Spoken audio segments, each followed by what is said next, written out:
onde você tira suas ideias? É a pergunta talvez mais feita para qualquer escritor e talvez a pergunta que eles menos gostem de responder, mas é algo que eu fiquei pensando pra gente discutir, tanto como leitores como para escritores.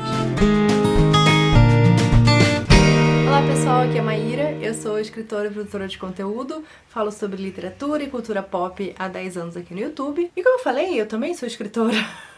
E eu acho que saber de onde vêm as nossas ideias, às vezes é uma coisa fácil e às vezes a gente simplesmente não sabe de onde tirar. Eu acho que as nossas ideias também podem passar por um filtro em que a gente acha que é tudo a mesma coisa, que a gente não é original. E esse vídeo é pra questionar um pouco sobre isso. O ditado diz que não existem mais ideias originais. Todas as histórias já foram contadas. E a minha interpretação disso é que sim e que não. Sim, as estruturas narrativas são experimentadas desde que a gente sentou em volta de uma fogueira para contar histórias. Mas eu também acredito que quando eu sou apresentada a um ponto de vista diferente, mesmo que seja uma jornada já conhecida, é um livro completamente diferente. Isso tanto é verdade que fizeram o livro do Christian Grey para contar a mesma história de 50 Tons de Cinza. Então, quando o mercado parece saturado de histórias parecidas, como que a gente conta uma história diferente? Como que a gente encontra ideias que sejam diferentes? O Stephen King fala sobre a escrita que o método dele é o e se. É partir de muitas vezes uma situação que é mundana e acrescentar uma possibilidade que pode ser esdrúxula. E se no porta-malas do meu carro tivesse um portal interdimensionar? Buick 8. E se existisse um cemitério em que tudo que você enterrasse lá voltasse à vida? O cemitério maldito. E se um carro fosse possuído por um espírito assassino? Christine. E se um domo gigante isolasse uma cidade do resto do mundo? Sob a redoma. Eu gosto muito disso porque ele coloca a gente num espaço criativo de fazer perguntas pra nós mesmos e ir ligando os pontos até chegar no final da história. Outro método que eu fazia quando eu era criança no meu caderninho era criar a partir de um universo que eu já conhecia. Isso hoje em dia é chamado de fanfic, mas na minha época não tinha nem internet.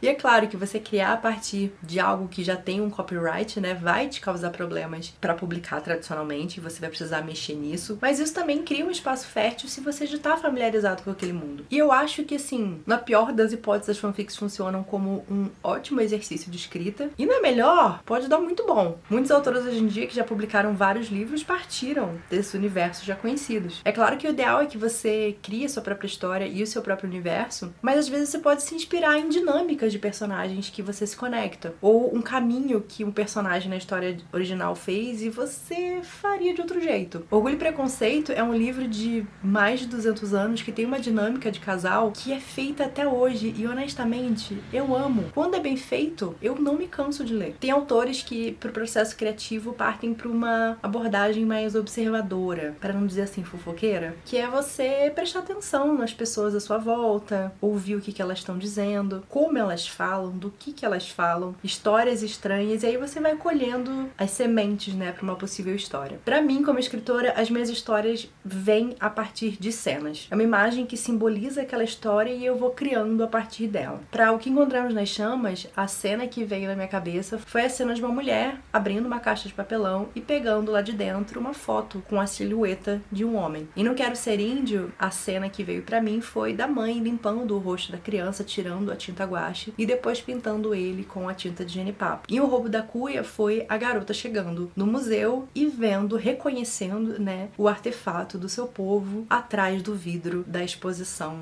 do museu. E a partir dessas cenas eu me faço perguntas de como que esses personagens chegaram até lá, o que acontece depois disso. O meu processo criativo geralmente gira em volta de fazer perguntas pra mim mesmo e contar pra mim a minha história. Eu falei um pouco disso no meu vídeo de como fazer um outline, vou deixar aqui linkado pra vocês. A minha relação com criar é aquela bem representada pela ideia da taça que precisa ser preenchida pra poder transbordar. Quando eu sinto que eu tô muito vazia de inspiração, eu não consigo muito colocar coisa pra fora. Então, a minha forma de me encher é consumir vários tipos de arte. Seja música, cinema, literatura, seja pintura, teatro. Eu sinto que conforme a gente é alimentado por essas coisas, isso ajuda também a gente a expandir o nosso olhar. Mas não só isso, se a gente quer ter no mínimo um olhar único, as nossas referências também não podem ser limitadas limitadas. Se a gente não quer que a nossa criação não seja mais do mesmo, a gente também não pode consumir mais do mesmo. Quando eu tava na faculdade de cinema foi muito interessante porque eu fui exposta a filmes que sozinha provavelmente eu não ia assistir. Alguns filmes foram desconfortáveis, outros eu simplesmente não gostei e outros mudaram pra sempre a minha forma de ver histórias. Meu professor de História da Arte fazia a gente ir sozinho visitar museus. Ele passava uma matéria e depois ele mandava a gente ir em diferentes museus aqui de São Paulo, fazer análise do que a gente estava vendo lá, escrever um relatório, e isso dava a oportunidade de a gente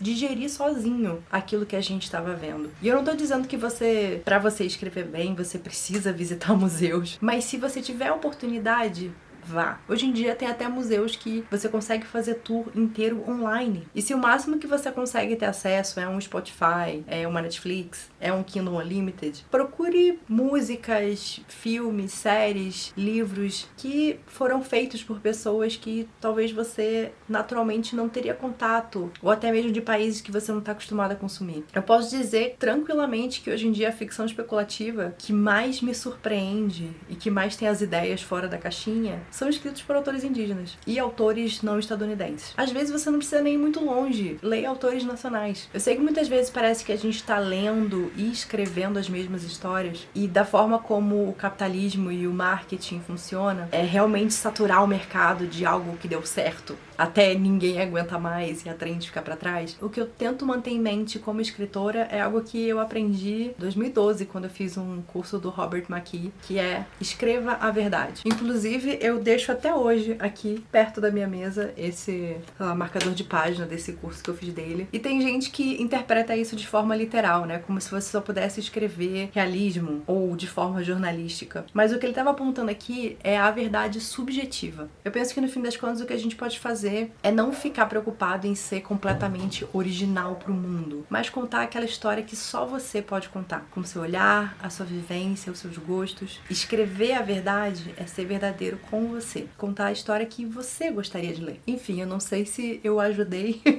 aqui, mas é uma coisa que eu fiquei pensando, porque cada livro é um desafio novo, é um tiro no escuro, é um saltar de olhos fechados. A gente não tem certeza nenhuma se o próximo livro que a gente escrever vai dar certo ou não, até porque o que significa dar certo? Tem tantos fatores aí no mercado editorial e às vezes a gente tem uma história excelente, às vezes a gente tem uma ideia incrível e a gente não consegue desenvolver bem ela, mas eu acho que quanto menos a gente criar preocupações em volta disso, mais a gente consegue se conectar com a nossa parte criativa e contar as melhores histórias que a gente consegue. Então, se você é escritor, eu espero que isso tenha sido útil pra você de alguma forma. Se você chegou até aqui, me conta nos comentários qual que é o seu processo, de onde vêm as suas ideias. E se você quiser apoiar meu trabalho como escritor, você pode comprar meus livros, O que Encontramos nas Chamas, Não Quero Ser Índio e O Roubo da Cuia, tá tudo linkado aqui na descrição. E é isso, espero que vocês tenham gostado. Até o próximo vídeo.